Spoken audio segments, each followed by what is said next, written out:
کہ زکوٰۃ جو ہے وہ کوئی ٹیکس نہیں ہے، کوئی جرمانہ نہیں ہے، کوئی مطالبہ نہیں ہے، سرکاری مطالبہ نہیں ہے، بلکہ یہ نماز اور روزے کی طرح ایک مستقل عبادت ہے، اللہ تعالیٰ سے قرب حاصل کرنے کا ذریعہ ہے اور اخلاقی تربیت کا ایک الہی نظام ہے۔ اللہ کی طرف سے اخلاق کو سدھارنے کا ایک الہی نظام ہے۔ زکوٰۃ کا حکم 2 ہجری میں زکوٰۃ فرض ہوئی۔ اللہ تعالیٰ نے قرآن میں فرمایا زکوٰۃ ادا کرو۔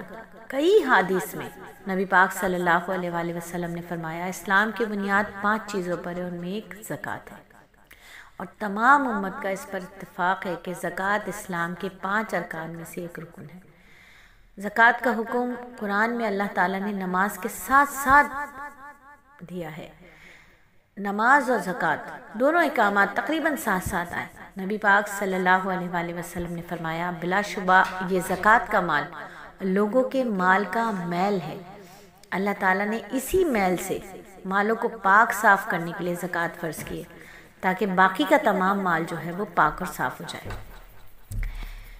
یعنی جو بھی شخص جو بھی صاحب نصاب آدمی ہے اس کے نصاب کے مال پر 1 سال کی مدت گزر جائے تو اس کے میل اوپر آ جاتی ہے۔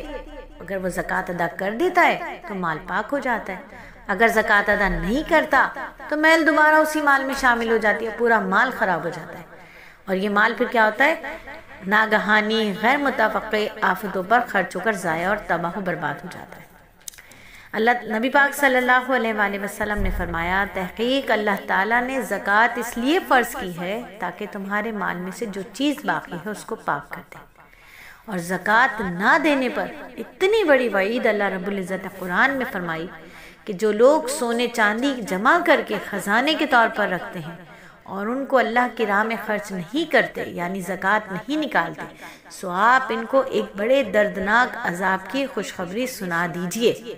وہ اس دن ہوگا جس دن ان سونے چاندی کو جہنم کی آگ میں پہلے تپایا جائے گا، پھر ان تپی ہوئی سونے چاندی سے ان لوگوں کی پیشانیوں اور ان کی کروٹوں یعنی پسلیوں اور ان کی پشت کو داغا جائے گا اور جتلایا جائے گا کہ یہ وہ ہے جس کو تم نے اپنے لیے جمع کر کے رکھا تھا، سو اب اس کے جمع کرنے کا مزہ چکھو۔ کوئی بھی دھات ہو نا، اگر اس کو گرم کر لیا جائے تو وہ مزید خطرناک ہو جاتی ہے۔ لوہا ہے، آپ ویسے چھوئیں سخت ہے، مارا جائے تو بڑی زور سے سر پر لگے گا، لیکن اگر وہ گرم کر کے مارا جائے تو حشر کر دے گا۔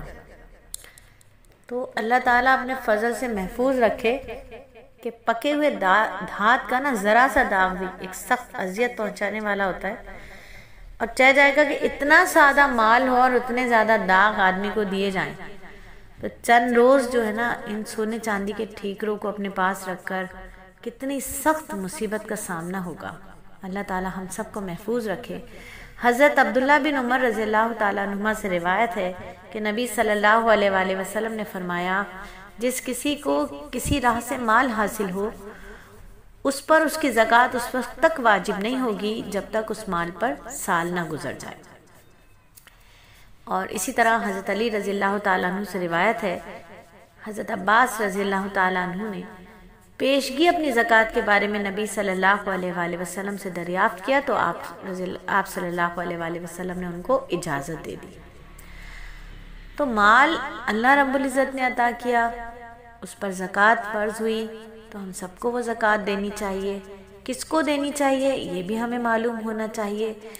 زکوٰۃ کا مال کون خرچ کرے گا، کیسے خرچ کرے گا یہ بھی معلوم ہونا چاہیے۔